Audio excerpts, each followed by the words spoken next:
The president has appealed to the World Bank to assist Nigeria in recovering stolen funds, especially those held by Swiss authorities. While in talks with the World Bank Managing Director Sri Indrawati, President Muhammadu Buhari asked for the repatriation of an additional $320 million stashed illegally in Switzerland by the late head of state, General Sani Abacha.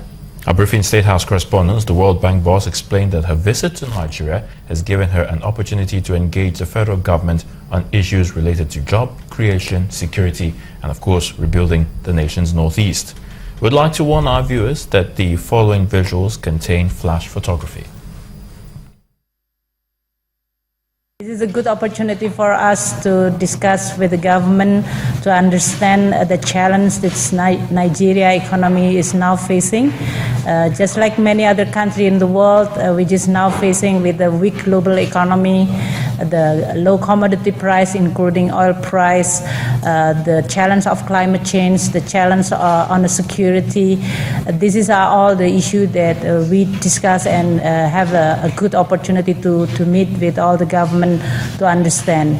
We also see that Nigeria, under the leadership of President Buhari, is now launching the objective of first, of course, restoring stability and security. The second one is creating a job and eradicating poverty. And the third is fighting against corruption. I think this is a very commendable goals. So we discussed with the government about how we can support more in order for the government under the leadership of President can achieve the goals.